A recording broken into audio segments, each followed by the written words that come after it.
Welcome back to Void City Reviews. I am Dan, and today with me, this is Gizmo. Say hi, Gizmo.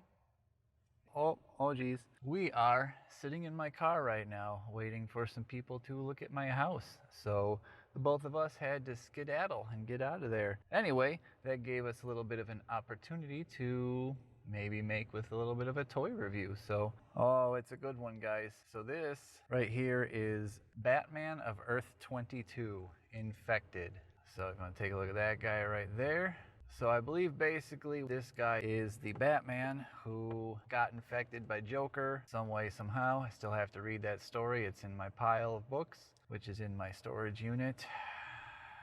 Wah, wah. This is the one who turns into the Batman who laughs. So that really freaky looking Joker Batman with the metal plate over his eyes with the spikes and the leather jacket and more spikes and chains and a couple more spikes on top of the spikes that he already had. So anyway, let's open it up and take a look. I'm just going to open it up right here real quick in the car. Gizmo's going to supervise or just look out the window like a goofball. And I'll be right back. All right, well, we are back. Gizmo, did we have a good time getting that one? You want to look out the window some more? Alrighty. Anyways, so we got this guy out of the package. Now, first off, standard McFarlane Toys DC Multiverse figure. You guys know the drill at this point. Comes with the card and the stand on the back of the packaging there. I'm just gonna leave those on there for now for the sake of not losing them. I want to keep the card nice. I actually do keep all of those cards. I have every single one. And I'll show his accessory also right off the bat. He comes with this giant Batarang here. It's kind of humongous. It's really big. It's kind of like some of the other ones that have come out, like the Endless Winter, for example, had a big, huge, thick, goofy Batarang thing with a big red ball in it. Or Year 2 Batman has this ginormous Batarang that's just almost impossible to get in his hand, and it just looks ridiculous and goofy. This is kind of along that same route. I don't know why he keeps making these things so humongous, but I just struggle to wonder, like, how many of these could he keep on his person? I mean, this thing weighs like 7 pounds. I mean, if this is a real thing. So anyway, getting to this figure here, I think he looks pretty cool. I'll show you a little bit of a close-up of him there. So he's pretty awesome looking, and I'll throw in some like photos on the side too here. That's why I'll do this over on the side. So he looks pretty sweet. He's got that pale white skin, creepy looking smile.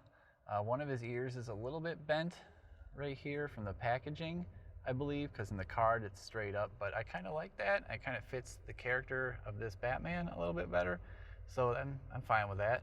He's got kind of the stripes here around the gloves, which are yellow and match the yellow of the belt, which is a little bit strange, but whatever.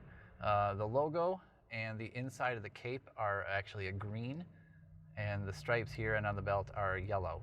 The belt is kind of interesting. It's almost like a mashup of like the giant pouches, so like a Frank Miller style belt almost. And it's also got the little canisters on the front, but then the buckle's got that little bat logo on it that makes it look a lot like an Adam West style belt, which is kind of cool. So a bunch of different mashups of the Batmans. I noticed they kind of did that with a bunch of these Batmans in that story in metal and death metal. Probably more so death metal, because there was just tons of Batmans in that story. It's like half of the DC Multiverse line of figures also come from that story alone. There's all sorts of different Batmans that have all different sort of like inspirations, you could tell, or mashups of different ones that were the artist's favorites. So that was pretty cool. I thought that was pretty nice. Nice big bat logo on the front, and it's actually the shape that the one we reviewed last week should have been, the Page Punchers Batman one. So this one got the shape right. I like the midsection, how it's got kind of like that bandaged look. That's sort of cool. I sort of wish there was a wash on this figure to bring out that texture a little more. It's already such a dark purple that might make it a little too dark, but I still think you could do something there to bring out this texture a bit more, because there is a nice texture all over this entire figure, which is really nice. And like most McFarlane figures, that gets lost in all being one color plastic. So just throw a simple wash on there and that should bring that out a bit better, dirty it up a little bit more. So I think this figure should be a little dirtier than he is. It's got that nice ripped cape, which is really cool, green on the inside, black on the back. Nice texture. I'm not sure how well he stands because I don't have a table here. I'm in my car, so sorry about that. One other thing I do like is he's got pointy fingers, kind of like Batman Beyond style or Batman Year 100 style fingers. Those are pretty cool. I like those. One little issue I have is with the paint. Although it makes it look awesome, this paint on his face, on his teeth here, and I'll throw a photo in there because I'm not gonna be able to get that close with this camera. Those teeth look pretty cool, but the top row of teeth, they're more paint than they are actual sculpt. The bottom teeth are like sculpted in there, but the top teeth, it's kind of more just painted in. And the issue I have, which I'll have to show a photo of, is that the paint actually extends up into like the upper lip. So it's all the way up inside. It doesn't go on the outside, but if you hold the figure kind of back like that, you can see all the teeth painted on the inside of like the upper lip and gum and everything. It looks a little sloppy, but it's something with, you know, a couple of seconds. The next time I'm painting another figure, I can just go in and fix that on this guy with like a little pin or something, or one of those like sharpened toothpick brushes we've used in our past custom painting videos. So not too big of an issue there. I'm fine with it. Other than that, he's got standard McFarlane Toys DC Multiverse articulation, double jointed elbows, not single, so that's nice. Double jointed knees, that's nice. And he does have the newer style of ankles and wrists going on there. So they do match this figure kind of specifically rather than being the old school universal ball joint. So yeah, anyways, that's a pretty cool figure. I like it a lot.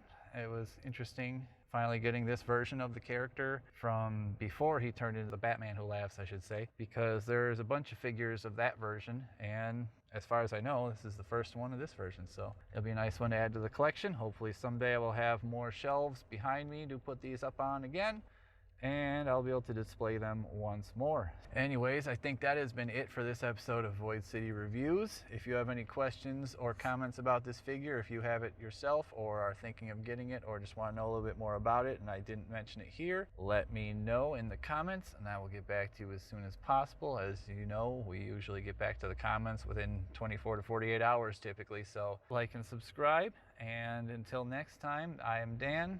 That's Gizmo. He's taking a nap now because unfortunately we're actually cutting right into his nap time, and if I don't let him get enough of a nap, he's kind of grumpy. So let's just be really quiet now, let Gizmo take his nap, and I will see you next time, Void City citizens.